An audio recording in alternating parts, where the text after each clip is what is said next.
Here's the reality. You can't save enough money to become financially free. I always tell people save 20% or make sure that you have an extra 50 grand coming a year on the side. And they're like, wait a second, Kris. That's a tall order. I make eight. I'm like, me and my partner have a combined income because we make the average American income of, let's call it $44,000 a year. And we're both magically earning that average number. We're bringing in $88,000 a year. You're saying to save $50,000, we got to live off of $34,000. That ain't happening. I'm like, yeah, exactly. You need a hustle. Oh, great. You want me to get a third job? And I'm like, no, what I need you to do is have a period of time in your life that says that saving money to invest for a few short years is going to be worth it down the road when your investments are now working for you. If you're not making enough money, you got to figure out how to work smarter. You got to figure out how to make more money. Kris, it is an interesting time of year. I have a neighbor who runs a cosmetic surgery practice. And they say that this is their busiest time of the year. I wonder why. It's like all of those bikini waxes, how are they getting paid for? Yep. I think Uncle Sam is distributing some refund checks. Some checks, yes. Refunds are coming into people's pockets. All the poor planners in the world are suddenly found themselves with a secret bank account, a savings account. People think they're receiving money, but it was actually theirs in the first place. They just overpaid the government. They got some back, and now they're spending it on some really awesome stuff. So I hear that, and I think, man, what would Kris tell you to do with your tax return? Well, I mean, it depends. I mean, are we doing Botox? Are we doing like some kind of eyeball removal or laser hair or butt treatment? I mean, butt treatment. Yeah, no, it's amazing that people take this one gift of an opportunity when they get their money back from the tax man and then they blow it like really, really, really fast. And it really just shows you what kind of consumer mindset society we actually live in today. Yep. It's amazing. We live in a day and age where every day something new is invented. Every day someone has come out with a new app that can do this new cool thing. And it's inspiring and it's exciting. But to have the latest and the newest, it takes money. And it's like, my phone works just fine. But why is it the moment they come out with the new one that I want to get the new one? Right? It's like, oh, but the camera's like 0.0001% better. It has a feature that is cool. Hey man, I geek out on the cameras on these babies because honestly, it's pretty impressive. If I were to talk to you about all the awesome stuff that the new phones have, I think it's worth it. You know, my wife and I, we had worked our butt off to save up $5,000. It took me 14 months. We were poor. I had this job where it was a sales job. There was a commission component. I had to work really hard to make sure I could keep a job there for the 2 years that I was there. And about a year into working there, my mentor said, Kris, we got to save up $5,000 so that you can buy this first property. And if I help you buy it right, everything's going to change for you. My wife and I were so poor. We literally had budgeted $20 a month for what we called it KPPPM, Cleanse Parents Penny Pinching Month. Yeah, I've never understood that name. It was like a reminder for us that we weren't going to spend a penny on anything. We were going to be frugal misers. Are Cleanse Parents penny pinchers? Because I thought they're pretty wealthy. Way. They're wonderful people. Aren't they wealthy? I mean, they've done very well for themselves. But I mean, I was still arguing with my mother-in-law about buying plane tickets, and she was trying to save $40 a seat, which meant that you would have no guarantee of spending all day on a plane sitting next to a stranger potentially. I'm like, no, I'm going to pay $40 extra and sit next to someone that I know that I like, or hey, that I'm trying to connect with, spend some time with. Anyway, everyone's got their way. They always said we have money because we don't spend money. Yeah. And you know, there are some people that are trying to save themselves to financial freedom or at least some kind of financial comfortable living. And that's exactly what we needed in our life. We needed that level of frugality because we literally were saving so little money. So we just said $20 a month is all we get for the entire month for play and fun and eating out. And dude, $20 is like nothing. It doesn't go very 3 far. Big Macs. But that is over a 14-month period of time how we saved up $5,000 because my mentor said, you got to save $5,000 and I promise you everything will change. Well, my wife and I, when we bought our first house, we needed like $3,300 was it to put a 3% down on this property that we bought with $40,000 of equity, a basement that would basically cover the mortgage after the refi. And it was interesting that I had worked so hard to save that $5,000, Carson. But it was a couple of months after I saved it and closed on the property, I got my mysterious $3,000 check in the mail from the government. And I was thinking, I worked so hard for 14 months. Listen, I took $5,000, turned it into like $1.6 million before I became financially free and quit my job. $5,000 was all it took. If I had known that the government was stashing $3,000 of it away, man, I would have squirreled that money a little differently. My wife and I made a dumb decision. We took that $3,000 and we went and actually took a trip to Mexico, just the two of us, all inclusive.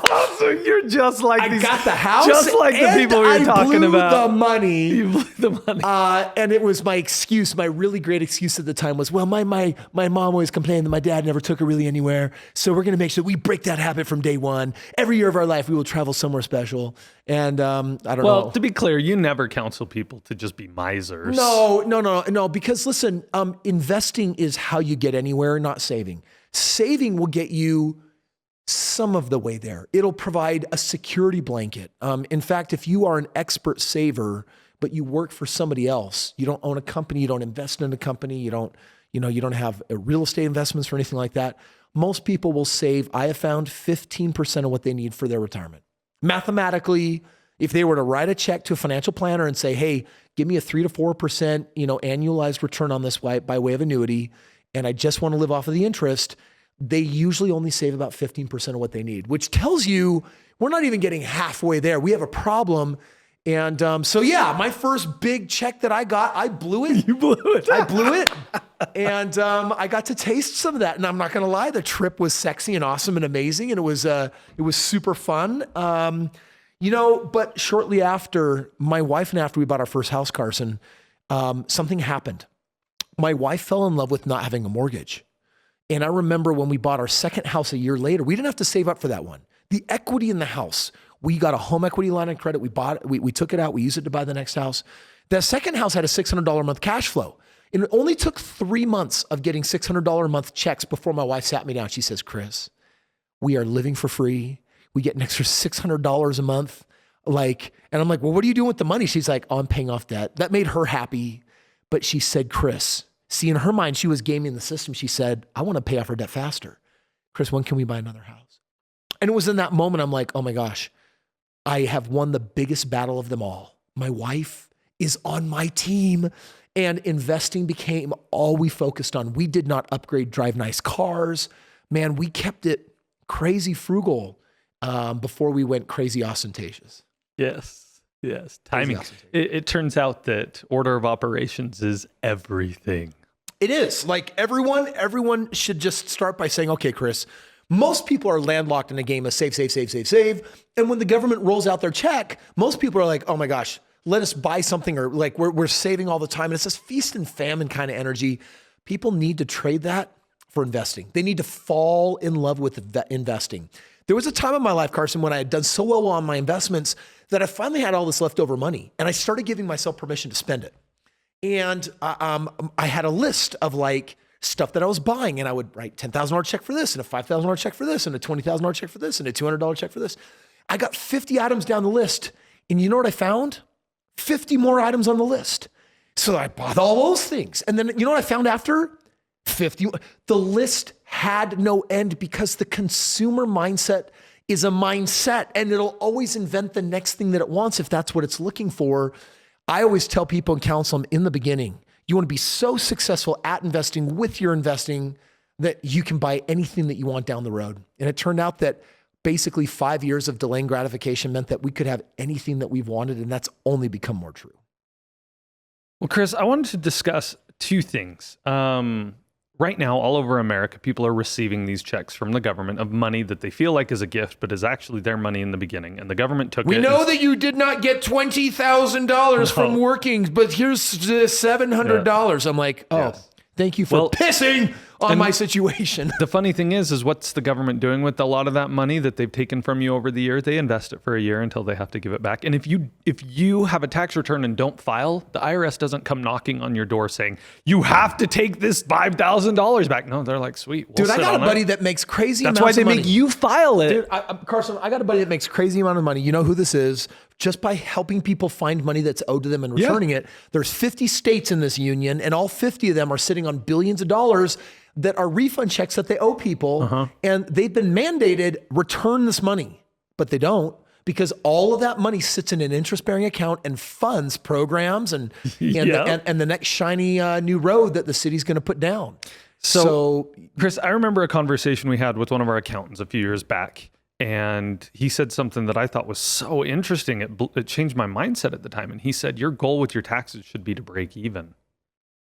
And I was like, what? No, it shouldn't. I should I want to return every year. I want to make sure that this money comes back to me. And he's like, no, if you know what to do with money, you should break even. So you're only paying as much taxes as you actually should be paying. And the rest of the money's in your pocket to do what you will with it and invest it. So I'm curious to know, what's your tax strategy? Okay, tax strategy number 1. Be grateful for the taxes that you get to pay, because we all get to do our part. And it doesn't matter whether you're wealthy or poor.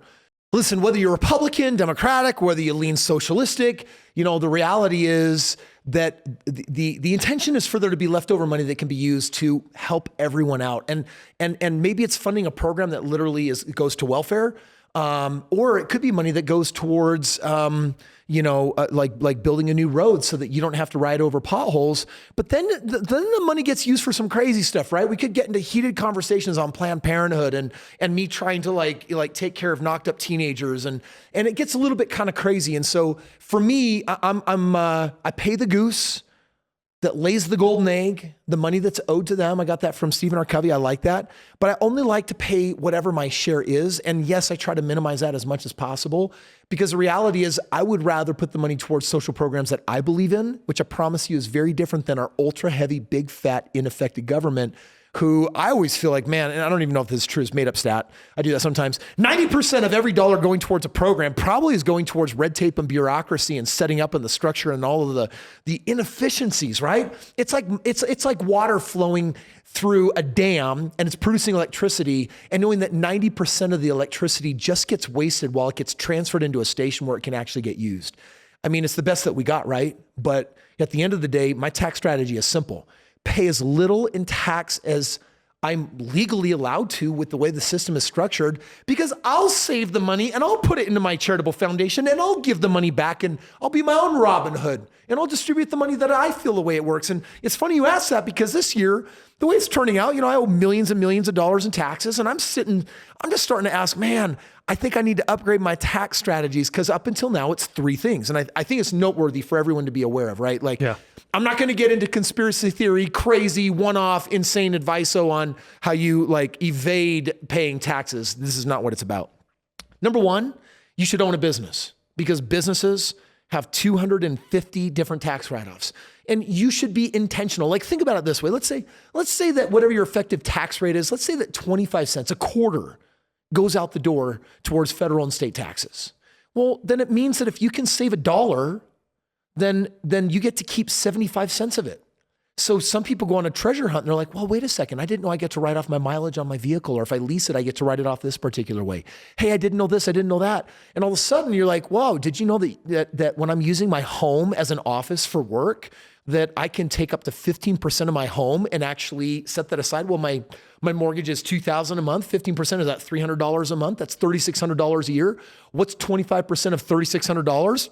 That's the amount of money that you don't owe the government. Everyone should know the basic math. You should know for the previous year, what was your tax bracket? And then what it does is it provides an incentive to want to get the tax write-offs that you're due, because whatever that bracket is whatever you can save on every dollar that you can find. So everyone should have a business, because it opens up 250 tax strategies. Number 2, everyone needs to own real estate. And the reason why is because real estate, the government lets you depreciate it. And I'll give you an example. Take a $250,000 house. Government says if the house part of that, the land excluded, let's say it's $250,000, the government says you can write that off over 27 and a half years. It's called depreciation. To give you a really simple example, let's say that this is my business phone. The government might say, I don't know the real number, so please pardon my lack of knowledge here, numbers, yeah. This cell phone, let's say the government says you can write that off over 5 years, because we're assuming it's going to be obsolete in 5 years. Well, I paid $1,000 for it. So 1,000 divided by 5 years, that's $200 a year. That's $200 less on my income, which is going to lower my taxable income. So when you and that comes in the form of a deduction. That comes in the form of a deduction. So it's okay. Before you have to pay taxes on it, it's like I get deduct things that I don't. Like, for example, I went out on a meal. I had a business meal. You know, my wife owns my business with me. And when we go out to a meal, if we talk about business and that's a $100 meal, then I actually get to write 100% of that off this year. Normally it's 50%, but right now it's 100% under Biden. You know, so it's like, okay, so I snap a picture, I send it to my accountant and they take care of everything. Well, if I'm in a 42% total tax bracket, let's just say after everything, then 42 cents on $100 is $42 that I'm not going to have to pay the government just because I knew about that and logged that. Well, going back to depreciation, a house, a laptop gets depreciated over 5 years. They say it's going to be obsolete. I don't know what a phone is. Maybe it's 5, maybe it's 2. But a house is 27 and a half years. So a $250,000 house divided by 27, that comes out to basically $9,000 a year.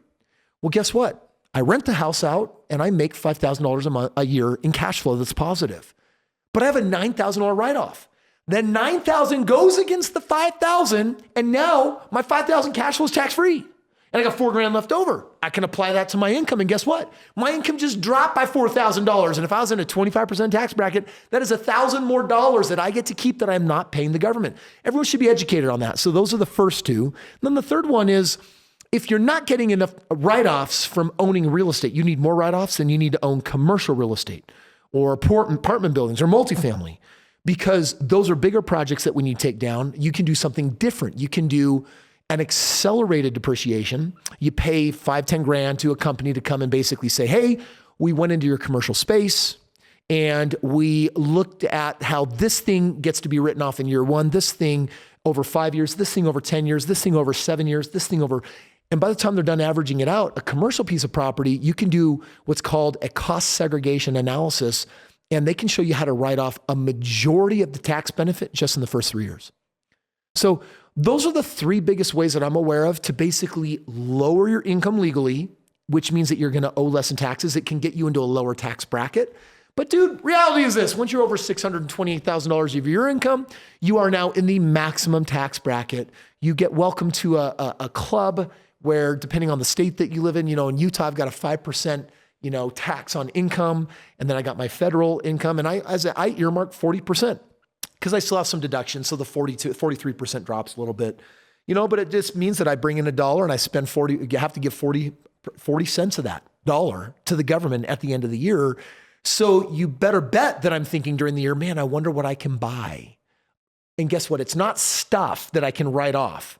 That's like, well, I don't really need that 6,000 pound truck.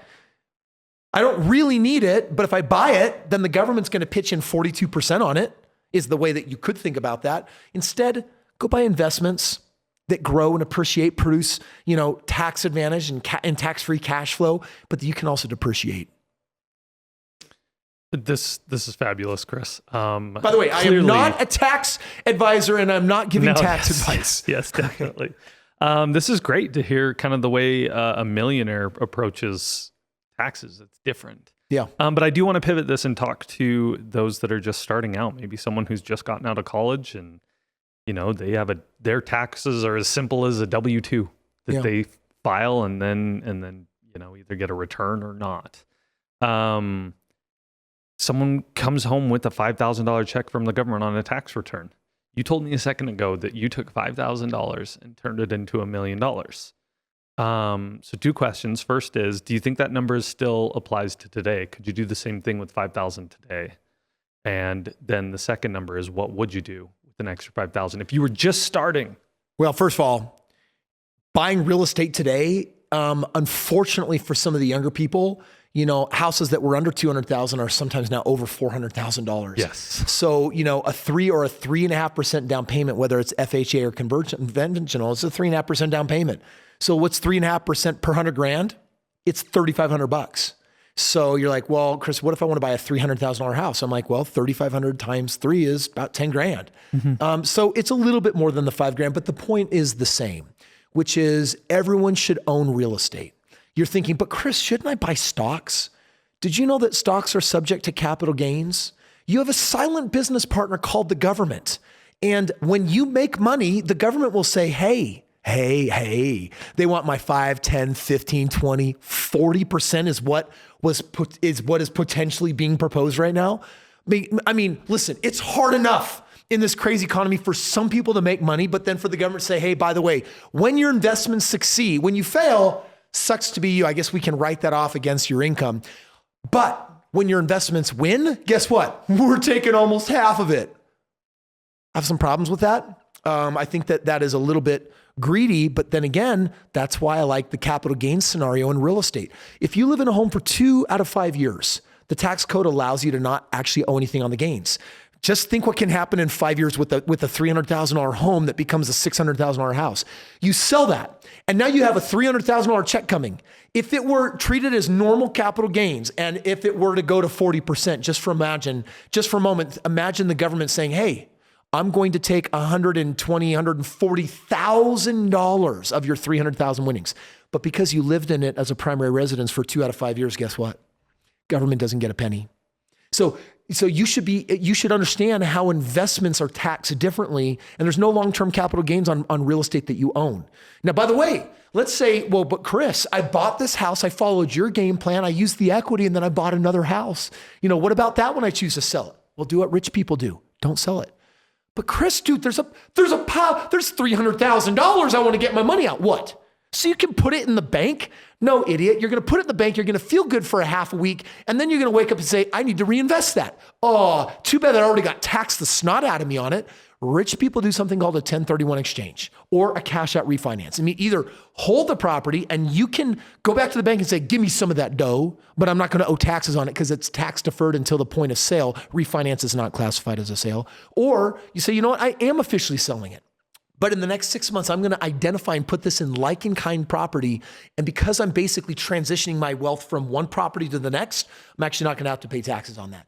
Wealthy people will roll it forward over and over and over again, and they'll never stop doing this. So as long as Biden doesn't mess with that, which we hope he doesn't, there are billionaires and crazy successful families and new people to wealth that have been leveraging the system so that they can grow their assets safely without having a capital gains, like selling a stock. Once you own it for longer than a year, you're subject to long-term capital gains.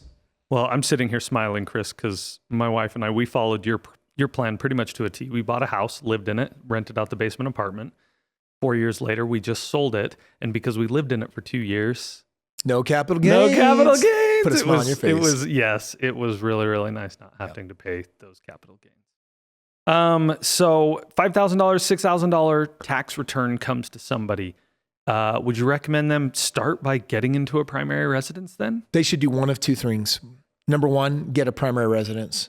And then don't be thinking that that home is a home for you to live in. That is an asset. That is an investment. That is not a primary residence. You're just going to live there. That asset is bought to grow. This is the way that you need to think in the beginning so that you don't get emotionally attached to it and say, but I need the fence to be this color and I want to upgrade this thing. And it's like, listen, live there for a couple of years and move on. Scat. Why? Because the $5,000, the $3,300, like I told you that I put in that first property, my wife and I moved out 2 years later. We intentionally lived in it for 2 years. Guess why?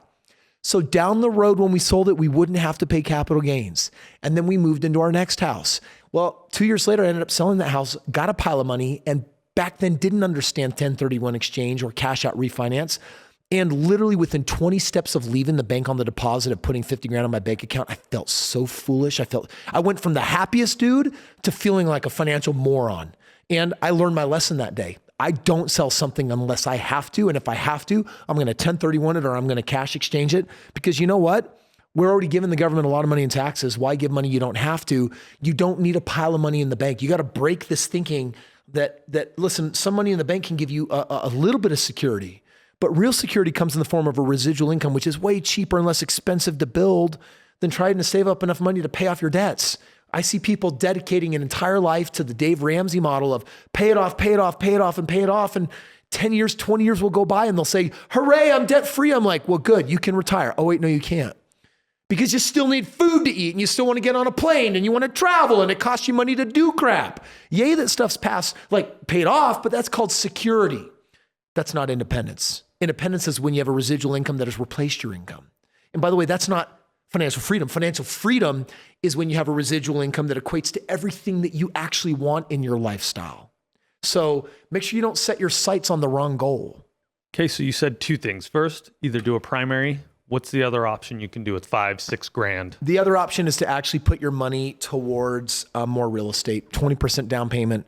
Man, it's going to cost you $40,000, $50,000, $60,000, $70,000. Save it. Well, it depends. Like for some people, I'm like, hey, you're not saving fast enough. So I want you to get a side hustle going. Take that $5,000 and go buy some lawn equipment. Dude, I can't hire anyone to do my lawn right now. I fired my last lawn service. They've actually exited out of it. And I've been told no by 3 different companies. And I'm like, I heard this genius idea, man. I'll tell you what right now, if I was a teenager, by the way, if you have a teenager, share this idea with them. There's this new service out there. It's called picking up dog poop. And what you do is you charge the homeowner $10 a week to come by once a week and pick up all the dog's crap. That's $40 a month. And it probably takes you 5 to 10 minutes to actually do the job. That's really, really good money. But the better part about it is it's high margin when you can easily win 100 jobs and then literally hire a manager to manage all the poop picker-uppers. And then you get to be the owner instead of the operator. And it's like, hey, I make $8,000 a month on the side, $100,000 a year. What do you do? Dog shit. That's all I do. I just pick it up. That's my job. But guess what? I don't even do it. I'm an owner. I'm not an operator. I got people doing that for me. Guess what you can do now? You got your down payment for buying your real estate. So I just wanted to make sure that all you folks at home heard, Kris just gave an awesome hack for a new side hustle. It's called Come Take Care of Kris's Yard. It comes with a couple perks. Number 1, you get a side hustle out of it. Number 2, you're at Kris Krohn's house on a regular basis. Maybe you can pick his mind a little bit. Dude, Carson, I've got a text thread with all of my neighbors in our gated community. I'm like, who are you guys using for lawn? And we all like, nobody has anyone right now. And I'm like, man, I wish I had a teenager like that wanted to push the mower around, because I'd be like, hey, there's $4,000 a month. Just, it's an account for these 12 homes that are just sitting right here. And, it's a great side hustle. I tried to start a lawn mowing business when I was 14 in my neighborhood. And I made flyers, handed them all to all my neighbors. And I was like, oh man, they know me. They're going to be nice and be like, yeah, come mow my lawn. Not one person hired me to mow the lawn. So I wish I could pick my 14-year-old self. I know. It's good and feedback. Bring it to here. It's like, what was wrong with you? Yeah, what was wrong with me? I wish I could have been mowing your lawn, Kris. So that's awesome. I was going to ask about side hustles if you'd take that $5,000 and put it into something. Well, because here's the reality. You can't save enough money to become financially free. I always tell people save 20% or make sure that you have an extra $50,000 coming a year on the side. And they're like, wait a second, Kris. That's a tall order. I'm like, me and my partner have a combined income because we make the average American income of, let's call it $44,000 a year, and we're both magically earning that average number. We're bringing in $88,000 a year. You're saying to save $50,000, we got to live off of $34,000. That ain't happening. I'm like, yeah, exactly. You need a hustle. Oh, great. You want me to get a third job? And I'm like, no, what I need you to do is have a period of time in your life that says that saving money to invest for a few short years is going to be worth it down the road when your investments are now working for you. If you're not making enough money, you got to figure out how to work smarter. You got to figure out how to make more money. Well, and Kris, what's the guiding number that we use when we're hiring someone here? We want to do what with their labor? We're not just looking at doubling our investment into that asset of an employee. What do we want to do? We want to 4X it? Well, that's what the average company tries to do. I think we're trying to do way better than that. Yeah. Think about it this way, because you're bringing up a good point. I want to go back to the dog poop, because there's a principle right here. Yeah. My daughter, I want to go up to another example even before that. I have books being shipped all over the world. And if I want to pay a company to do what's called shipping and handling, some of you don't know what that means. The shipping part is paying postage to get that thing from this location to the that location through a company that's going to take it there. The handling part is someone's got to take the book.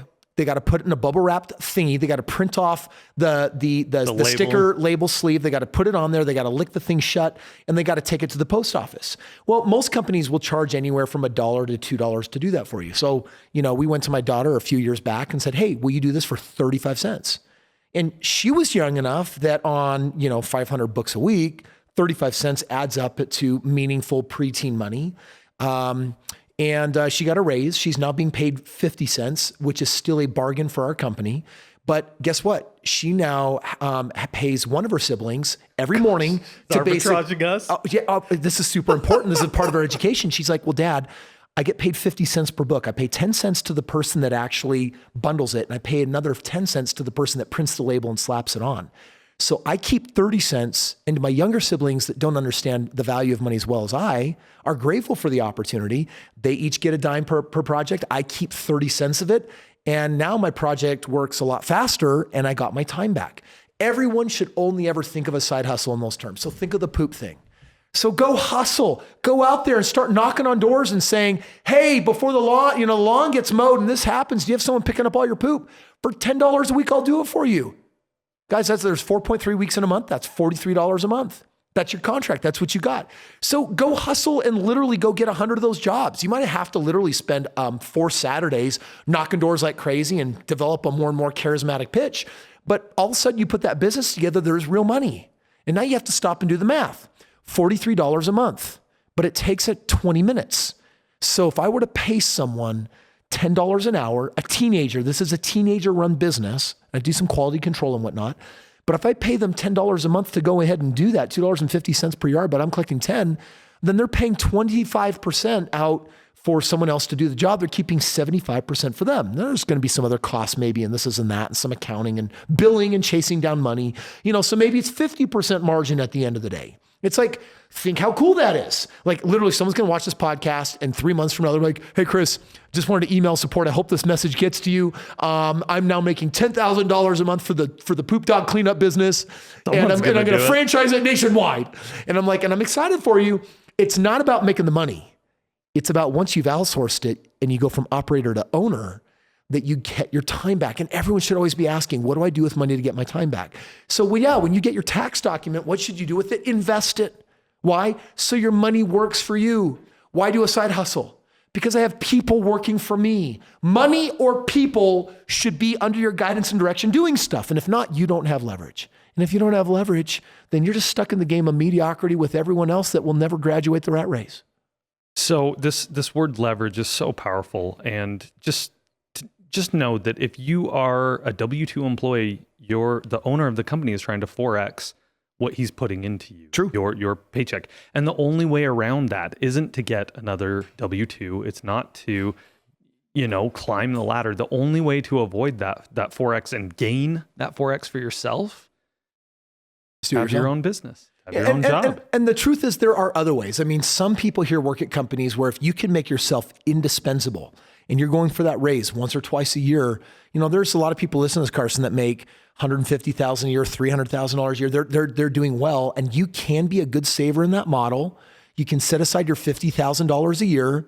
And if you got at least $50,000 a year, you can buy a house a year. You can buy a company. You can do something. And if you're going to be working, let's just call it 30 working years, then every year you've got a play. And that means that you've got 30 opportunities to have money on the side to make investments. And some of them aren't going to work out and you're going to be stupid on others and you're going to have to learn. But hopefully after a decade of making really dumb decisions because you don't have a mentor, by the way, that could be a hack, the other 20 years can actually be spent being smart at the game and actually doing really, really well at it. Would you spend the $5,000 on a mentor? If the mentor can show me money hacks where I can grow without money, 100% yes. Yeah. If there's a way to borrow the money, 100% yes. 100% yes. Think about it this way. Your learning curve is you trying to figure it out on your own. And it's this, it's this Sigma lone wolf, codex persona problem. We are trained to want to figure out how to do things on our own. And most of us are really signing up for the school of hard knocks when we do that. And we're going to get our butt kicked pretty severe. So I'm always looking for a hack. My brother came and hit me up. He said, Kris, I want to do this investment. I want to buy this land and I want to build this lake thing and build this water ski park. And then the value of the land will go up and then we'll sell off the properties for $1 million a piece. It's going to be amazing. And he's like, do you want in? And I said, who's on the team that's done it before? And he looked at me. He's like, well, Kris, you're good at money. I'm like, no, you didn't hear me. Who's on the team that's done it before? These days, dude, if I'm doing something that I don't have someone on my team that's done it before, guess what? You don't do it. I don't do it. Why? Because I learned how expensive R&D and pioneering is. Because the arrows are so hard and the scars are so deep from pioneering. And turns out there's just a faster, smarter way. You sat in the meeting with me when I negotiated a small piece of a company that hasn't even been organized yet, that literally has the opportunity to become a multi-billion-dollar company. And this is all that person does, and they're all 100% into it. And if you don't have someone on the team that's been there and done it, I think you're taking the slow road. So can I throw another wrench into this whole conversation that is pretty interesting to me, Kris? So people are getting their tax returns right now. But over the course of 2020, we had 3 stimulus checks from the government because of everything going on with COVID. I mean, what was the potential total of that? That could have been 15 grand for people, couldn't it? I think I got 1,400 on my first one. I think I got 2 grand on the second one. And then you add a tax return on top of that. Like, why do you think people aren't taking that money and like doing something smart with it? I mean, first of all, Carson, there are some people really, I think, that were financially hurting. They were not allowed to work. You know, that's true. It's interesting. I think the government was really stupid. They gave the money to everybody, but they should have given the money to the people that needed it. I personally thought that was like a foul. I of course didn't qualify, but it's like, dude, don't send me money.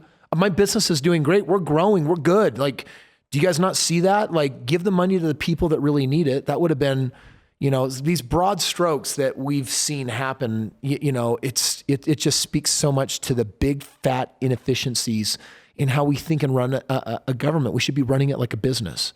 That's what the government is. It's a really big business, and they should be looking at their profits and losses. They should be looking at their expenses, and they don't. And right now we see hyperinflation on the rise because they're just printing more and more and more money. And then we have, of course, this huge demand. We're missing over 4 million homes, according to Wall Street Journal. We're seeing all of this demand for homes, and it's taking building material costs and shooting them through the roof. And so we're creating more problems for us to have to fix with just some of these stupid decisions. So first of all, my heart goes out to anyone that has financially suffered, through what's been happening. And the money definitely should have gone to them. And hopefully that money made some kind of difference to help them figure out how to get by just a little bit better, especially if they couldn't work. We have it so good compared to countries like Pakistan, where the government said shut down for a year. No one works, no one anything. And people are just starving literally in the streets because of what? A mortality rate of 1 or 2 or 3%. I'm like, are you kidding? Put those people back to work. Your nation is starving. Well, and it's interesting, Kris, you're making me think about, I'm asking myself now, what did I do with that stimulus money? And honestly, I think I threw it in a savings account that we're using to buy homes. Yeah. Everyone, I think the bigger thing is it's not just what should I do with my taxes? It's I'm talking about a mindset that is missing. Instead of the consumer mindset, what could I buy next? You should be falling more in love with what can I invest in next? And eventually you'll get good at the game of investing. Okay. Shameless company promotion. Someone has their tax return. What could they come and play with us? What can you do with $5 grand with us? Dude, I've got people that even with $1,000 can completely have everything changed. I've got 50 different side hustles that we've hacked, that we've crushed it out on. I've got how to get into real estate with little to no money programs. I've got commercial real estate where you can literally buy commercial with no money out of pocket, period. There's a ton of options. I've always been a rooter for the underdog that just says, hey, yes, on the one hand, I do work with millionaires. I work with very successful people. We build real estate portfolios, but I've always made it a point to make sure that for people that are just beginning their journey, that there's a way for them to get started, because I had that. I had a mentor that showed me the beginner ropes, and all I needed was that first property to get number 2, 3, 5, and 25, and then 100, and then property 1,000, and it just kept on going, man. I think if you hit up kriskrohn.com/game plan, you can get in touch with a member of our team that'll walk you through and show you all the different options from $1,000 on up on ways that you can invest your money instead of just spending it on things. I think that's the moral of today's show, man. Yep. Fall in love with investing and watching your money grow. At the end of the day, I want to drop one more comment. I just want to talk about balance. You can become a miser and be happy. You can become a miser and be very, very, very skeptical and cruel and just have a really negative mindset. You can be a great investor and be a miser. Or you can be an abundance-minded investor that makes money for a lot of good reasons and causes. Money really doesn't change who we are. It just magnifies who we are. So above all, I think that you need to make sure that you are spending time listening to people that help fortify a really positive mindset. Because at the end of the day, money comes and goes, but along the way, are you having fun? Are you enjoying your journey? And Carson, who knows, maybe at the end of the day, with all the success I've had going back to the beginning, that $3,000 trip to Mexico was exactly what me and my wife needed. I think life is meant to be enjoyed. It's meant to have fun, but there needs to be a balance there. So if you're not investing enough, shift your game. If you're investing too much, shift your game. If you're just saving and saving and saving and not having any fun, shift your game. Because don't be thinking that all of the best memories of life are going to be made in retirement. You should be making something today.